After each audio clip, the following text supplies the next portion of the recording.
That is the basis of the living hope that we have. It's not a cul-de-sac anymore.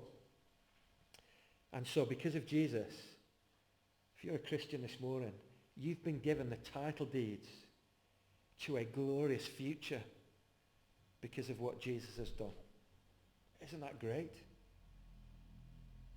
It is a living hope too, because Jesus will never die again.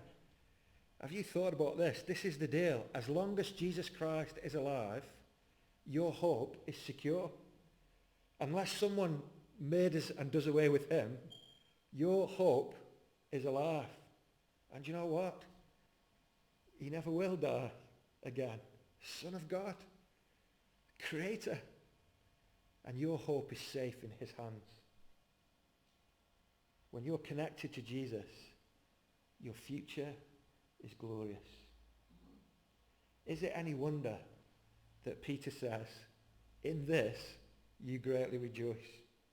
What makes you happy? In that, there's many things in life that can make you happy. But Peter starts with the most crucial thing, doesn't it? In this, you greatly rejoice. You have a living hope. Believers have a hope today of a glorious future. Let's just think about this living hope then, because Peter says some amazing things here in verse 4 and 5. And he talks about it as an inheritance, an inheritance. Something that you receive in the future. One of the things about buying stuff in this world is the frustration that it always loses its shine. You have that experience in life?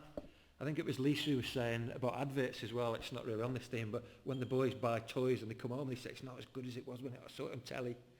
So even the adverts don't kind of agree with the reality. But when you buy a new car, eventually it'll go rusty. You put new curtains up in your house, you ladies, eventually they go faded and you have to have new ones. You have a new carpet, eventually you need a new one. Nothing keeps its freshness, does it? Everything loses its shine and luster. It's just the grinding years of time, isn't it? But look at what Peter says about this inheritance. You have been given, you've been born into an inheritance that can never perish, that can never spoil, and that can never fade. Get that? God has created a future, an inheritance for you that will never lose its freshness. It will never lose its glorious sheen. This is a theme of incorruptibility is the word, isn't it? Christians have been given a future that will never lose its shine. God keeps it shining. But the amazing truth here as well, as we kind of go through the end of verse 4 and into verse 5, is that God doesn't just keep that future shining, but he keeps the individual believer whose future that is strong. Do you get that? This is an inheritance that can never perish, spoil or fade because God keeps it. It's kept in heaven for you. But then he says, who through faith are shielded by God's power until the coming of the salvation that is ready to be revealed. So here's the deal. Believers have a present hope of a glorious future because God keeps the inheritance and he keeps you. That's a double keeping, isn't it? The inheritance is safe in his hands and you are safe in his hands. Isn't that an encouragement?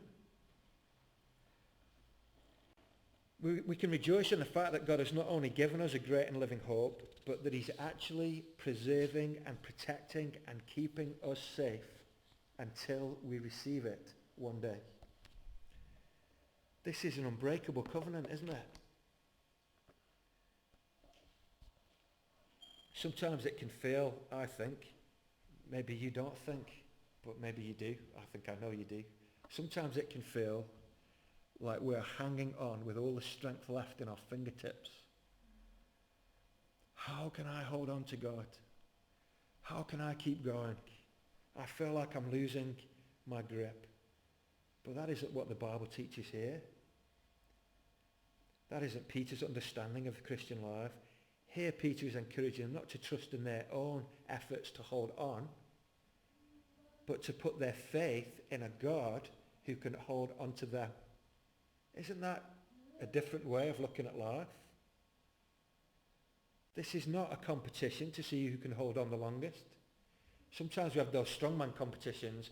One of the hardest things, I think, is when they give them like a really heavy battery to hold and they have to hold it at arm's length like that without their arm going down. Honestly, you could do it for 3 seconds and my arm would be going down. And they stand there and you can see their cheeks going red and their arms shaking, and then eventually they just have to drop it. Is that your image of Christianity? Who can hold on the longest? We're all trying so hard to keep going. That isn't the picture at all that Peter uses here. This is a demonstration of God's power in keeping and shielding and protecting his children to bring them home. He keeps the inheritance and he keeps the inheritor. A double keeping. These people are living in difficult days. They need to be encouraged. And so Peter says to them, in this you greatly rejoice. You have a glorious future and God is keeping you. We said this face was a little hinge though. That's the kind of looking back and the joy. What does Peter go on to say about our struggles? Here's my second statement. Not only do believers have a present hope of a glorious future, but God has a great design in our present pain.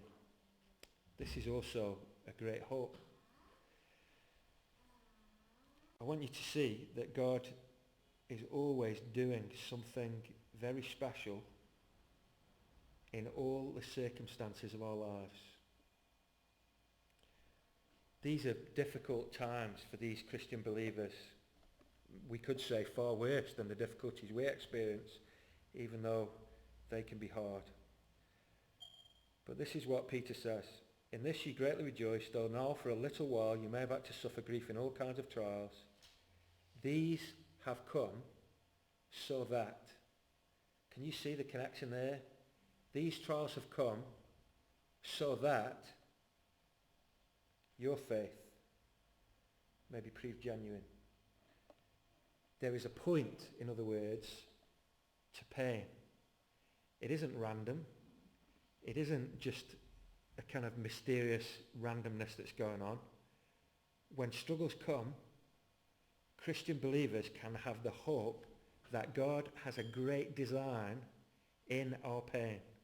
That is hard for us sometimes to come to terms with. But that's what Peter says here. You've suffered trials. These have come for a reason. Sometimes people in the world say everything happens for a reason, don't we? Here's the evidence for that. We say that to encourage ourselves. Maybe there's an element of wishful thinking, but it's true for a Christian believer. These things have come for a reason. They've happened so that something else can be the case. So not only do we have a great hope, a present hope of a great future, but we also have the hope that God is using our life experiences to refine us and to develop our character and to prepare us to enjoy that future. And pain has a genuine part to play in that. Our pain is working for our ultimate good.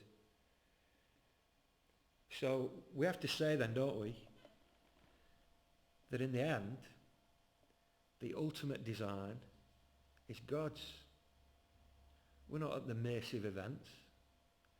God hasn't lost the plot. He hasn't gone on holiday somewhere and left us to kind of work out things on our own. It is God who is the sovereign Lord. And he isn't absent or out of touch. He hasn't forgotten you.